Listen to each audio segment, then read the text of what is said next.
Elegit duodecim quops et apostolos nominavit, in Patris et Filii et Spiritus Sancti. Amén.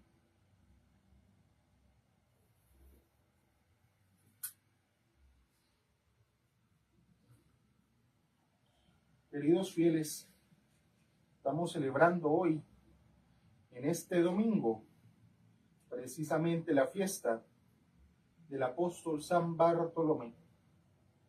Fiesta que, como en todos los demás apóstoles, es doble de segunda clase y por ende prima sobre el domingo, haciéndose precisamente conmemoración de este en todas las misas, tanto en la colecta, la secreta, la poscomunión y, adicional a ello, en el último evangelio, no se lee el evangelio de San Juan, sino precisamente el evangelio del domingo 11º después de Pentecostés.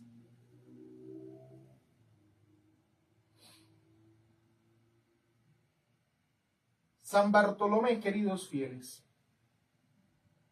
en el evangelio de hoy hemos leído el evangelio de la elección de los 12 apóstoles. Y este evangelio precisamente se dice solamente en esta festividad y no en la de ningún otro apóstol. Se le aplica solamente a San Bartolomé. San Lucas en el evangelio, queridos fieles, nos hace la mención de los 12 escogidos por nuestro Señor. La iglesia en la fiesta solo nos propone uno en este día, Bartolomeum. Válgame Dios, ¿qué será?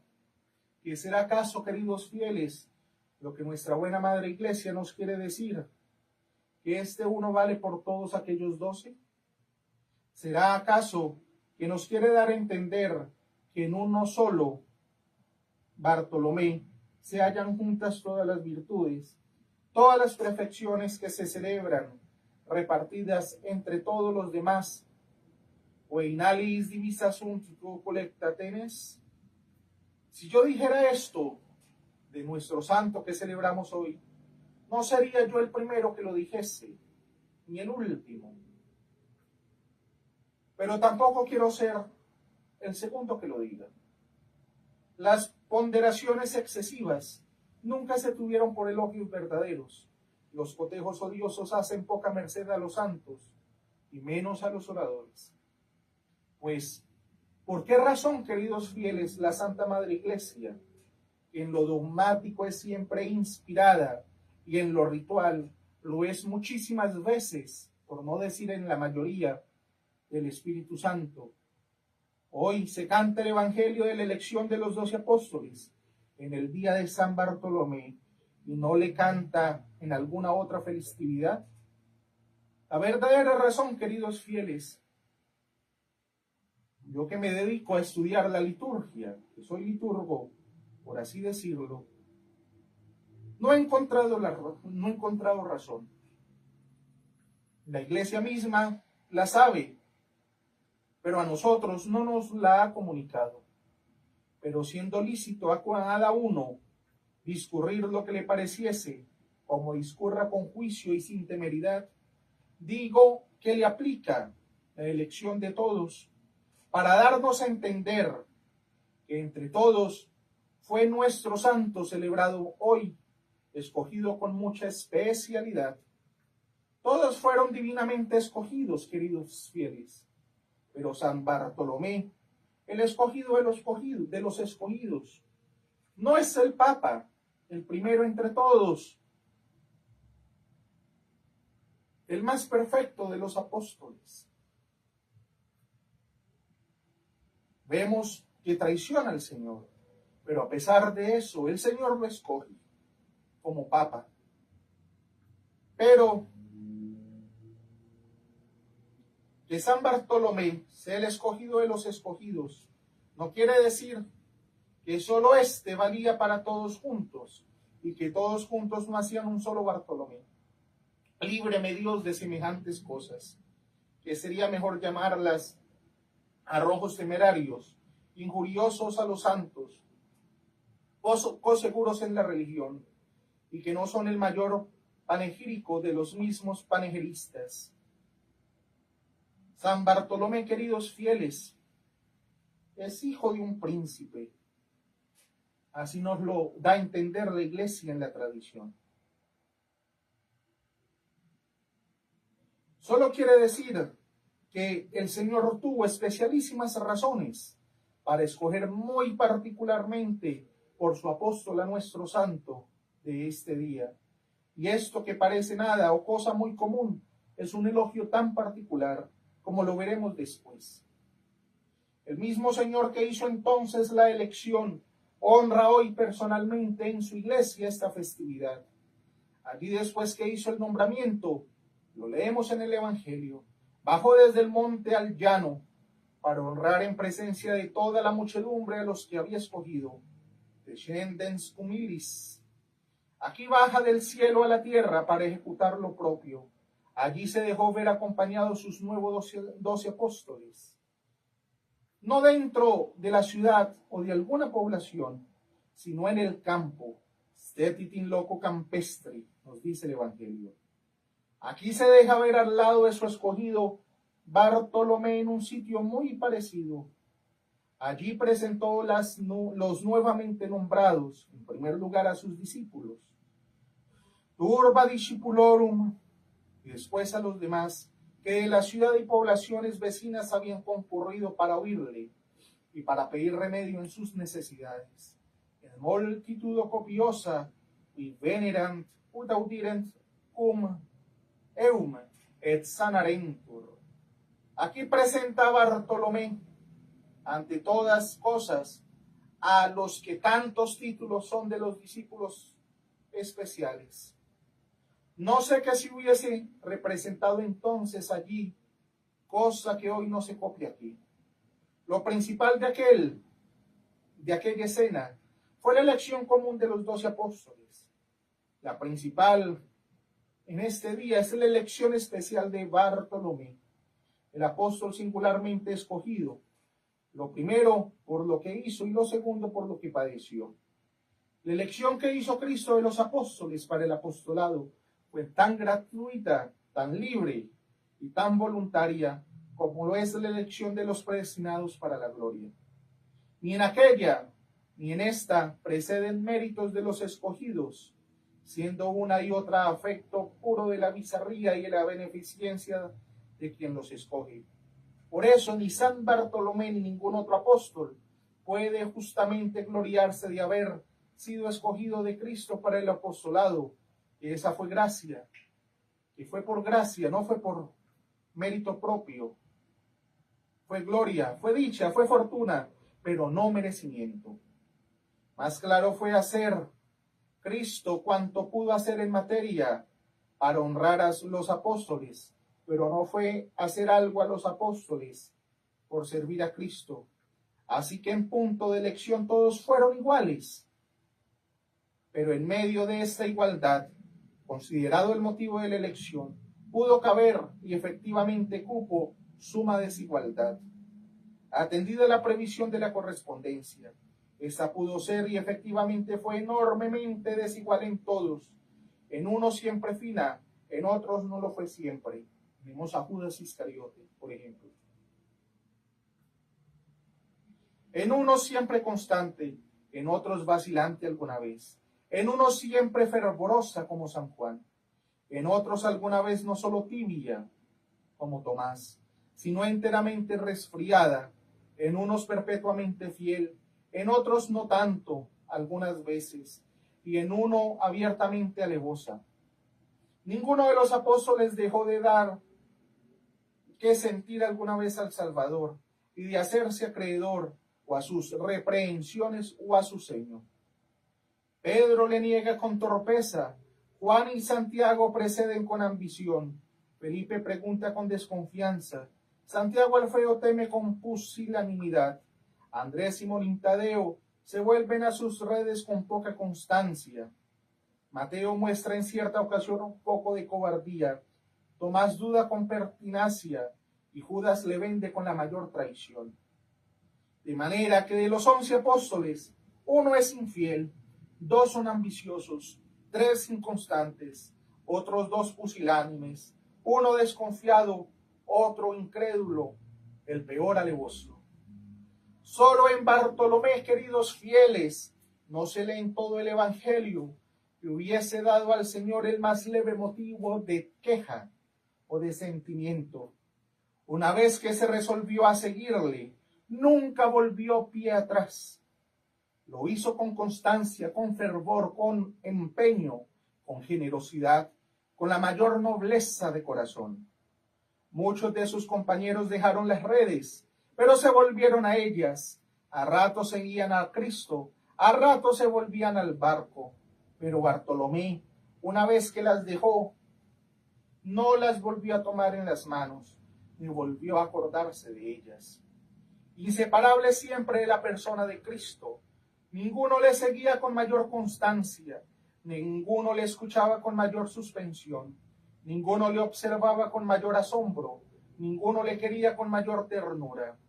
Su persona era un imán que le atraía, su conversación le embelesaba, sus sermones le suspendían, sus milagros le asombraban y su amor le tenían como divinamente encantado. Era más fácil, queridos fieles, separar a Bartolomé del mismo Bartolomé que arrancarle del lado de su divino maestro. Apenas se lee en la vida del Salvador paso especial, lance señalado, prodigio de algún ruido, que no se haya nombrado Bartolomé como testigo de todo. Si en Caná convierte el agua en vino, allí está Bartolomé. Si en Cafarnaún sana al criado del centurión, al hijo de la viuda, en Naín, allí está Bartolomé. Si en Galilea libra a un endemoniado ciego y mudo, allí está Bartolomé. Si en la casa y en la mesa de Simón convierte a la Magdalena, allí está este apóstol. Verdaderamente que sí, Bartolomé fue escogido entre los discípulos para apóstol, fue escogido entre los apóstoles para apóstol singular. Dominator Domine, ex omnis silva terre, ed omnibus arboribus eius elegistiti viviniam unam, ed ex omnibus floribus terra elegistiti lilium unum. Gran príncipe y gran señor, dice el profeta Esdras, hablando con nuestro gran Dios. De todas las selvas de la tierra y de todos sus árboles, escogisteis para vos una sola viña, y de todas las flores de los campos y de los jardines, escogisteis para vos una sola azucena. Dejemos otras dificultades, queridos fieles, y centremos precisamente nuestra mirada en este apóstol que estamos precisamente celebrando en este domingo.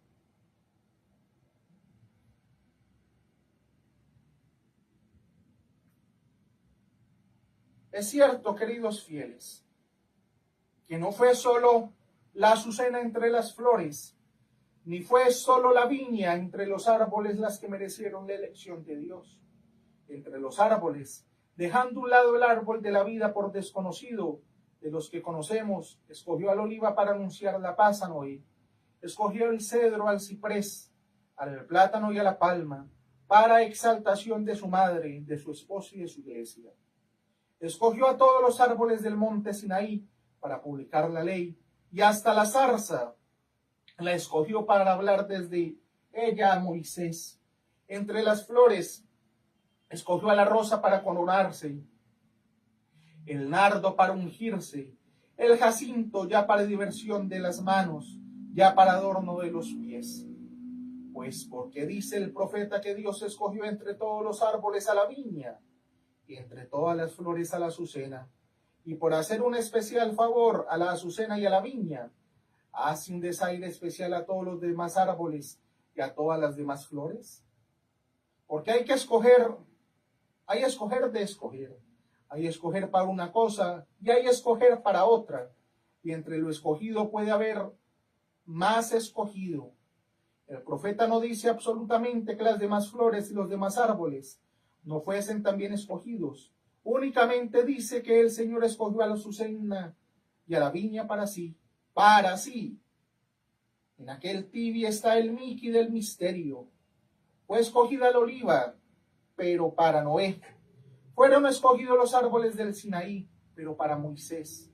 Fue escogido el ciprés, el plátano y la palma, pero para su madre.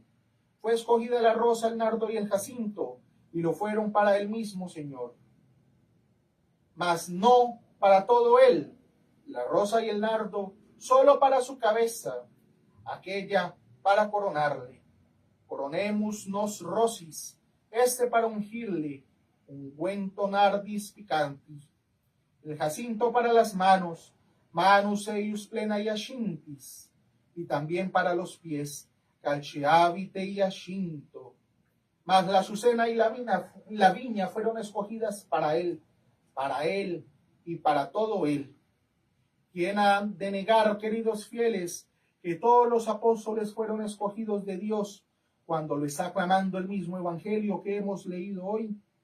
Pero ¿quién dejará de confesar que San Bartolomé fue singularmente escogido entre estos mismos escogidos, cuando la Iglesia le aplica singularmente el evangelio de las elecciones?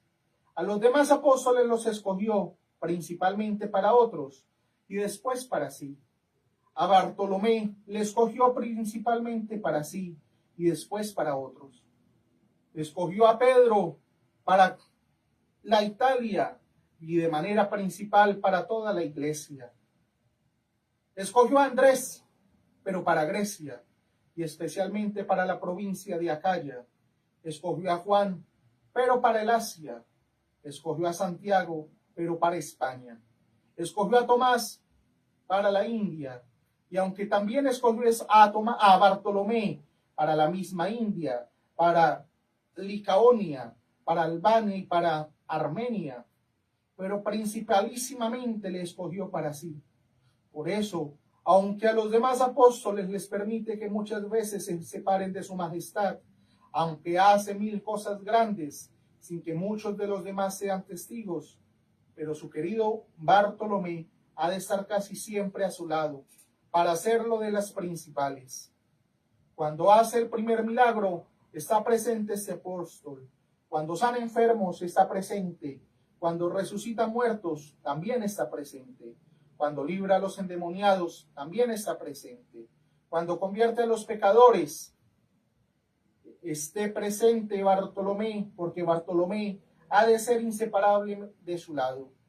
Los sumos pontífices tienen asistentes del solío que siempre los acompañan. Los señores obispos tenemos comensales en algunos casos, los que pueden tenerlos, que deberían de acompañarlos siempre. Otrora, los prelados mayores tenían socios o acompañados que andaban perpetuamente en su compañía. Estos pueden no siempre ser de la mayor autoridad, pero siempre son del mayor cariño y de la mayor confianza, porque como regularmente ellos son los que los eligen y los eligen para sí, escogen siempre a los que son de su mayor satisfacción. Séame lícito decir que nuestro Bartolomé, considerado Cristo como pontífice supremo, es asistente, santo de su solío, mirando como particular obispo, es su comensal, atendido como supremo prelado, es su acompañado y es su socio, y míresele también como se le mirare siempre, es su particular escogido. Como lo dijimos, Bartolomé proviene de un palacio de príncipes entre la púrpura,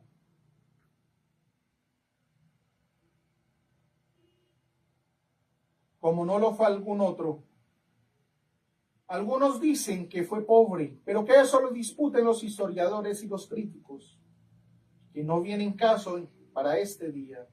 Lo que sé es que supuesta su inseparabilidad del lado de nuestro Señor Jesucristo, y entendido el blasón y la nobleza como se entiende y se lee en el nobiliario más antiguo, o en el más antiguo libro de las genealogías que se escribió en el mundo, Bartolomé fue nobilísimo. Los doctos, y aún los que no lo fueren mucho, ya comprenderán que estoy hablando del Génesis. compuesto por Moisés. Y ya sabrán también que Génesis, generaciones o genealogías son tres nombres diferentes que significan una misma cosa. Pues a ver lo que se dice en el capítulo 6. Hec sunt generationis Noé, invenit gratiam coram oculis Domini, vir justus atque perfectus fuit in generationibus suis, cum Deo ambulabit. Estas son las generaciones de Noé, sus ascendencias y sus descendencias. Cayó en gracia a los ojos del Señor, fue hombre justo, fue varón perfecto en sí y en sus generaciones. Anduvo siempre con Dios y jamás se apartó de él. Vamos claros que el divino genealogista parece que se burla de la curiosidad de sus lectores y que quiere tener la complacencia de darnos un buen chasco. Y al leer el arranque de la cláusula, estas son las generaciones de Noé. ¿Quién no pensaría que iba a darle una puntual noticia de sus gloriosos ascendentes y descendientes, poniéndole a la vista a los padres, abuelos y bisabuelos, los hijos, nietos y bisnietos de Noé, cargados con todos los blasones y con todas las insignias de aquel tiempo, en que no había ni bastones, ni cetros, ni coronas, ni mitras, ni capelos, cetros, ni tiaras? Pues no, Señor, no lo hizo así el mejor genealogista de todos cuantos han tirado hasta ahora esta odiosa facultad. Dime más, si pasando de los defectos físicos a los morales y a los intelectuales, les dijera a otro con razón o sin ella que era usted un malvado, que era un tonto, un ignorante, y usted para volver por su estimación le cogiera bonitamente por la mano y le introdujera en un salón lleno de estatuas y de pinturas de antepasados, mostrándoselas con el dedo, pero que dijese con gran satisfacción: yo bien puedo ser un malvado, pero allí está un cuarto abuelo mío que fue santo canonizado. Yo seré un gran nieto, pero allí está mi bisabuelo. O que uno de mis descendientes, un familiar, fue obispo del Concilio de Trento. El que oyese ese desbarro replicaría con carcajadas e indignación: ¿y a mí qué con esto? Yo no hablo con los muertos, sino por los vivos. Si quoque sit quis te nequam solidumque vocaret nemicicos rapuit mors fora profer avos, pana quider correforis patriam genus, aut mici ficta, ad mici iusta placent, temet ego inspicio. Adulando un panegirista a don Alfonso, rey de Aragón, le decía que era rey, hijo de rey, sobrino de rey y hermano de rey. Pero el rey le atajó diciéndole: lo que menos estimo en este mundo es esto que tú aprecias tanto. Nici lipse minoris invita duco quam quod tu tanti fascis. Ni mi nobleza ni mi grandeza está en las venas, sino en las manos, no en la que yo heredé de otros, sino en la que otros heredaren de mí. Por la regla de ese gran rey, por la del nacianceno, por las del primero y mayor genealogista Moisés, ¿quién negará ya que nuestro Bartolomé fue nobilísimo? Que se me dará a mí, que naciese entre las cañas o entre los cedros, que se metiesen en una barca llena de brea, o que jugasen con dijes reales.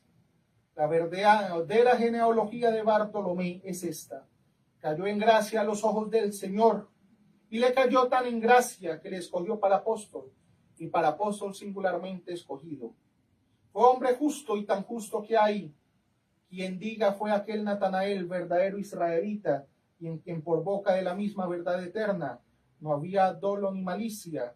Fue hombre perfecto y tan perfecto, el perfectus, que cuando todos los demás apóstoles tuvieron sus imperfecciones, y algunos cayeron en gravísimos pecados, dignos de la más severa reprehensión, de Bartolomé, queridos fieles, no se sabe hubiese cometido una ligera imperfección que le pudiesen reprehender, porque el Evangelio no nos lo dice. Finalmente, esta es la genealogía de Noé: anduvo siempre con Dios. Y esta es la de Bartolomé: Anduvo siempre con Dios.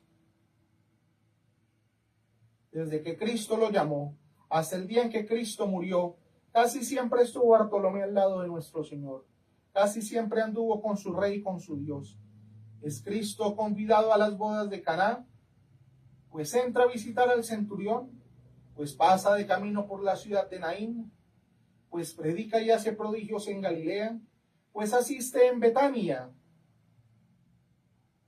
a la mesa de Simeón el fariseo, pues santo que siempre anduvo con Dios, santo que nunca supo apartarse de Dios, quedase también con Dios. Llévenos a Dios, pongámonos en su gracia, queridos fieles.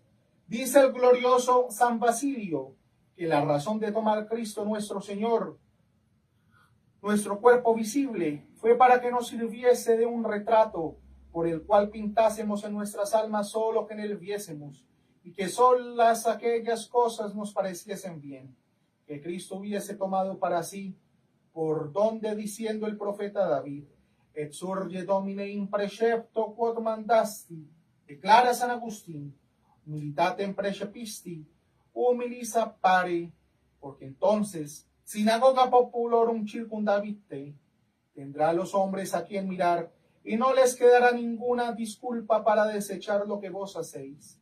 Y por eso en la parábola en que Cristo Señor nuestro propuso del rey con su mayordomo el agravio que tuvo el rey fue, habiéndole dado un ejemplo tan grande de liberalidad y de piedad como fue el perdón de la deuda en que quedó alcanzado, no bastó esto con él para que usase la misericordia con su amigo y compañero, por lo que le llama ser benequam, como si dijera, porque no tomaste ejemplo de mí, que te perdoné toda la deuda, y tú ni perdonas ni esperas, usando de tu malicia sin mirar el ejemplo que de mí podías tomar y de la piedad que contigo usé.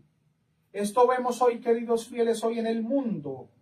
Esta malicia humana ha puesto a los cristianos en un extremo que no se contenta de llevarlos a que desobedezcan la ley que Dios nuestro Señor nos ha dado, sino de inventar nuevas opiniones contra el mismo Dios, de manera que tienen puesto todo el primor, la honra y el gusto en lo contrario de aquello que el Espíritu de Dios nos enseñó en la tierra.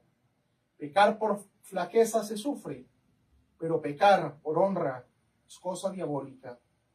Tal como el Estado comunista, queridos fieles, que tenemos hoy en nuestra patria, y como quiere hacer con Colombia, con este proyecto de ley que busca modificar el artículo 5 de la ley 133 de 1994 de libertad religiosa, en donde busca darles la protección legal a todas las actividades relacionadas con el estudio y experimentación de fenómenos psíquicos o parapsicológicos, el satanismo, las prácticas mágicas o supersticiosas o espiritistas u otras análogas ajenas a la religión.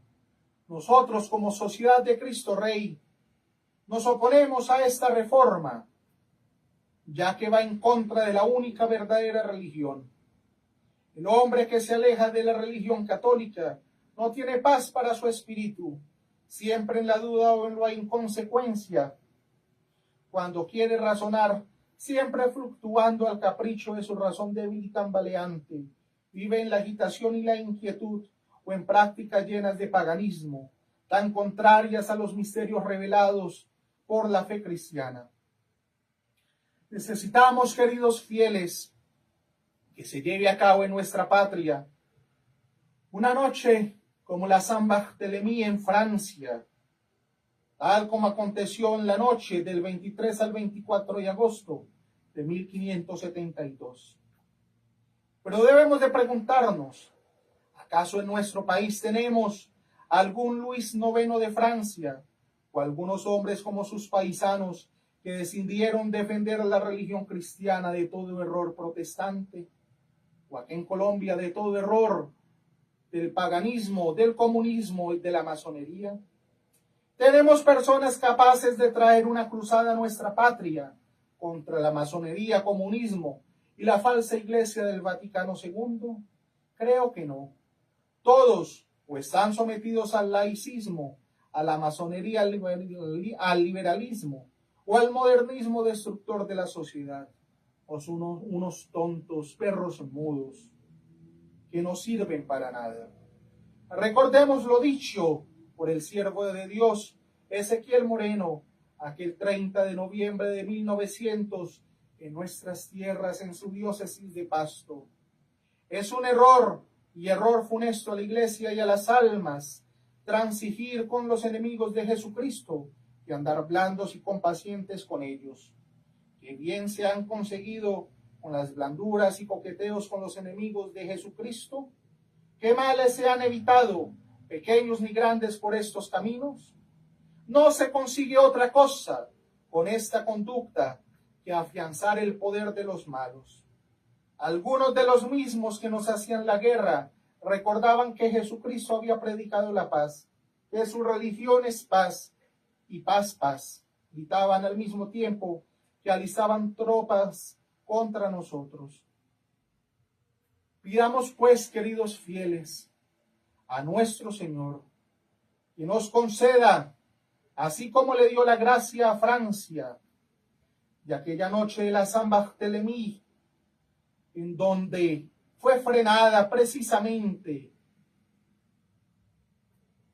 la herejía protestante de aquella nación, porque, como lo decía el Papa de aquel entonces, sin la Saint-Barthélemy, Francia sería protestante. Si la Saint-Barthélemy, el imperio, el reinado de Francia, precisamente hubiese quedado en manos de los protestantes. Pidámosle a todos ustedes y nosotros como Sociedad de Cristo Rey, a nuestro buen patrono Cristo Rey, que no se permita esas prácticas como la santería, el espiritismo o incluso la brujería en nuestra patria consagrada a su sagrado corazón. Nuestro Señor inspire a los senadores de la República de Colombia para que esta ley sea rechazada inmediatamente y que no se ofenda de nuevo el Sagrado Corazón, y para que nuestra patria se vea libre precisamente del comunismo que lleva a la santería, del comunismo que lleva precisamente al error, del comunismo que nos lleva precisamente a los brazos del demonio. Que Cristo Rey, a cuyo corazón está consagrada Colombia, no permita que esto suceda en este país, y que Nuestra Señora de Chiquinquirá nos cubra con su manto, y que ella misma, con su cetro bendito, reprenda a todos los enemigos de su Hijo. Nuestra Señora de Chiquinquirá ruega por nosotros. En nombre del Padre, del Hijo y del Espíritu Santo. Amén.